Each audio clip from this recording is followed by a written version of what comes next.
ባለ ትዳር ነኝ። ከተጋባም በኋላ ከአንድ ዓመት ቆይታ በኋላ ወደ ዱባይ መጣሁ። እኔ ባሌ በተደጋጋሚ እንጋጫለን። እናም ነገሩ ከረረና እንድንለያይ ጠየቅኩት፣ እምቢ አለኝ። ከትንሽ ጊዜ በኋላ እኔም አመረርኩ እና ፍች ጠየቅኩ። ከዛ እንኳን 3 ኒካህ 10 ፈትቼሻለሁ አለኝ። በድምጽ ሳይሆን በጽሁፍ። እሺ ብዬ ሳለ መልሶ ተናድጄ ነው እንጂ አስቤበት ከልቤ አይደለም አለኝ እና ምንድነው የማደርገው የሚል ጥያቄ። ይሄ ከሁለቱ ባለጉዳዮች ሳይሰማ ቁርጥ ያለ መልስ ማይሰጥበት ጉዳይ ነው። ነገር ግን ቀድሞ ግጭት መኖሩ በተደጋጋሚ ፍቺ መጠየቁ ኒካሑ ይወርዳል ለማለት ያስችላል። ሆኖም ከሁለቱ መስማት ያስፈልገዋል። ነገር ግን ከብዙዎች ምንሰማው ውድቅ የሆነ ቃል አለ። ተናድጄ ነው፣ ሳላስብ ነው፣ ሳልዘጋጅ ነው የሚሉት ነገር አለ። አብዛኛውን ጊዜ ሚሉትን ካሉ ትዳራቸውን ካፈረሱ በኋላ ተናድጄ ነው፣ ተቆጥቼ ነው ይላል። እየሳቀ ደስ ያለው የሚፈታ ማን አለ? ይሄ ትክክለኛ ያልሆነ ምክንያት፣ ተልካሻ ምክንያት ነው። 3 ጊዜ አይደለም 10 ጊዜ ፈትቼሻለሁኝ ካሉ በኋላ መልሶ ተናድጄ ነው ተቆጥቼ ስለነበረ ነው ማለቱ በመሰረቱ ተቀባይነት አይኖረውም።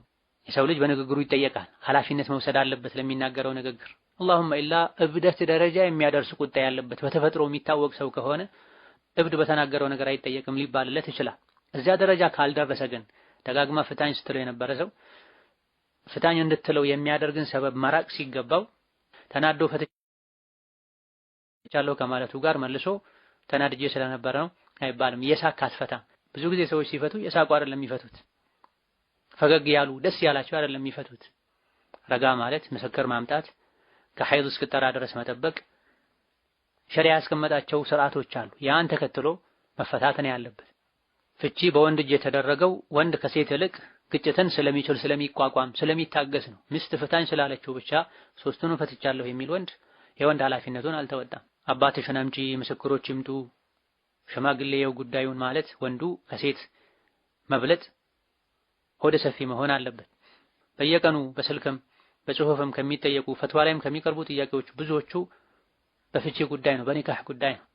ገንዘብ ስላለ ትዳር ስለፈለጉ ብቻ ዘው ብሎ ወደ ትዳር ከመግባት በፊት ቀድሞ ስለ ትዳር ግንዛቤ መውሰድ፣ መማር፣ ማማከር ያስፈልጋል። ከሚጋቡት ይልቅ የሚፋቱት እየበለጡ ነው። በወጉ መጋባታቸው ሳይሰማ መፋታታቸው የተሰማ ነው። ብዙ ሰዎች ኒካህ ለማውጣት ትናንት ፍርድ ቤት ሄደው በ3ኛው በ4ኛው ቀን የፍቺ ወረቀት ለማስወጣት ፍርድ ቤት መሄዱም ብዙ ሰዎች አሉ። የሰላማዊ የትዳር ህይወት አንዱ መሰረት ሶብር ነው፣ ትዕግስት ነው። ለዚህ የሚያግዙ ነገሮችን ማሟላት፣ ስለ ትዳር ማንበብ፣ መጠየቅ፣ ማድመጥ፣ አዋቂዎችን ማማከር ይገባል። ሌላው ጥያቄ እኔ